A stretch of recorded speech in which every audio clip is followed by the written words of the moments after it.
যে প্ৰথমবাৰৰ বাবে আয়োগে এটা এপ উলিয়াইছে নিজাববীয়াকৈ আৰু যিটো এপে মহিলাসকলৰ সুৰক্ষা কৰাৰ বিভিন্ন ধৰণৰ আঁচনিবিলাক আয়োগৰ পদক্ষেপ বা ন্যায়িক ব্যৱস্থা বা চৰকাৰৰ বিভিন্ন ধৰণৰ আঁচনি ইয়াত এপটোত থাকিব আৰু মানুহে ডাউনলোড কৰি ল'ব পাৰিব। মই বাইদেউক এটা আহ্বান জনাইছোঁ যে এপটো যাতে 24 আৱাৰ্ছ খোলা থাকে, যিকোনো মানুহে চাব পাৰে আৰু ইয়াৰ যিবিলাক ইনফৰ্মেশ্যনবিলাক থাকিব সেইবিলাক আপ টু ডেট হ'ব। কেতিয়াবা কি হয় আমি এপ এটা তৈয়াৰ কৰোঁ কিন্তু ইনফৰ্মেশ্যনবিলাক ভালকৈ চেক কৰি নাথাকোঁ, ধৰক এসপ্তাহ মূৰে মূৰে ডাটাবিলাক চেঞ্জ হৈ থাকে। এতিয়া প্ৰত্যেকটো ডাটা একদম কাৰেক্ট ডাটা হ'ব লাগে আৰু ভেৰি ইনফৰ্মেটিভ হ'ব লাগে। এতিয়া গভৰ্ণমেণ্ট অফ ইণ্ডিয়াৰ বিভিন্ন ধৰণৰ নটিফিকেশ্যনবিলাক থাকে, আজি জুভেনাইল জাষ্টিচ বৰ্ডৰ কিমান ইনফৰ্মেশ্যন থাকে বহুতে নাজানে। সেই কথাবিলাকো সংলগ্ন কৰি পেলাই জুভেনাইল জাষ্টিচ এক্ট বা বৃদ্ধসকলৰ কাৰণে ল'ব লগা সুবিধাখিনি, মহিলাসকলৰ কাৰণে, শিশুসকলৰ কাৰণে গোটেইখিনি আমি কেনেধৰণে ব্যৱস্থা ল'ব পাৰোঁ, আইনী সুৰক্ষা কেনেধৰণে ল'ব পাৰোঁ, এই কথাবিলাক যদি এপত সুন্দৰভাৱে লিখিবলৈ থাকে মই ভাবোঁ যে ইয়ে আমাৰ ৰাজ্যখনৰ নিষ্পেষিত মহিলাসকলক বা যিসকলে এই সুৰক্ষাৰ পাবৰ যোগ্য তেওঁলোক উপকৃত হ'ব।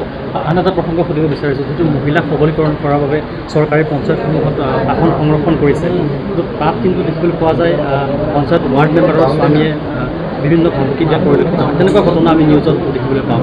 চৰকাৰে কি ধৰণৰ ব্যৱস্থা গ্ৰহণ কৰিছে? মহিলা সবলীকৰণ আজি আপোনালোকে দেখিছে যে মহিলাসকল, মই নিজে এগৰাকী মহিলা, আজি মই প্ৰায় 25-26 বছৰ হৈছে এই ৰাজনৈতিক ক্ষেত্ৰখনত আছোঁ। মহিলাসকল নিজে ওলাই আহিব লাগিব।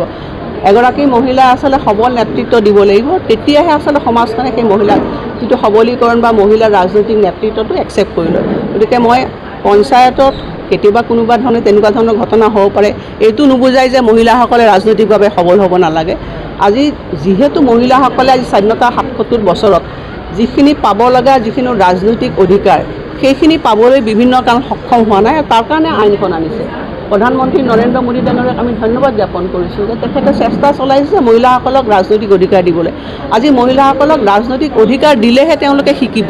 গতিকে আমি তেওঁলোকক প্ৰথমে শিকাব লাগিব, এই নেটত আনিব লাগিব। মই আশাবাদী যে এতিয়াও অসমত বহুতো পঞ্চায়তে ভাল কাম কৰি আছে। কোনোবা এগৰাকী ৱাৰ্ড মেম্বাৰ বাইদেউ যদি কিবা তেনেকুৱা খেলি মেলি কৰিছে মই নাজানো, কিন্তু মই আজি দৃঢ়তাৰে মোৰ নিজৰ সমষ্টিৰ কথা ক'ব পাৰিম। আমাৰ পঞ্চায়তবিলাকত এতিয়া মোৰ আঞ্চলিক পঞ্চায়তৰ 2 গৰাকী সদস্যাই মহিলা, অতি সুন্দৰভাৱে তেওঁলোকে নেতৃত্ব দিছে, জিলা পৰিষদত নেতৃত্ব দিছে, ৱাৰ্ড মেম্বাৰক নেতৃত্ব দিছে আৰু তাৰ কাৰণে আচলতে ট্ৰেইনিঙৰ বহুত প্ৰয়োজনীয়তা আছে। এতিয়া যিটো আমি দেখিছোঁ, যিটো আমাৰ কি বুলি PNRD ডিপাৰ্টমেণ্টৰ যিটো তেওঁলোকৰ ট্ৰেইনিং চেণ্টাৰ আছে, সেই ট্ৰেইনিং চেণ্টাৰত বছৰেকত তেওঁলোকে এই ৱাৰ্ড মেম্বাৰসকলক প্ৰশিক্ষণ দি আছে। আগতে প্ৰশিক্ষণ নাছিলে।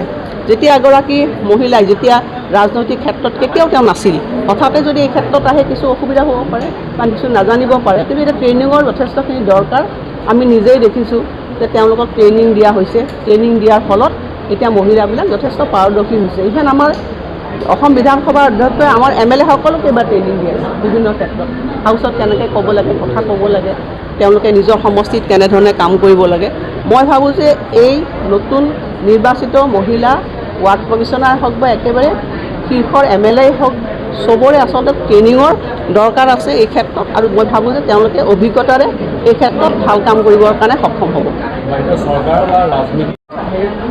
আমাৰ পাৰ্লিয়ামেণ্টত আনিছে।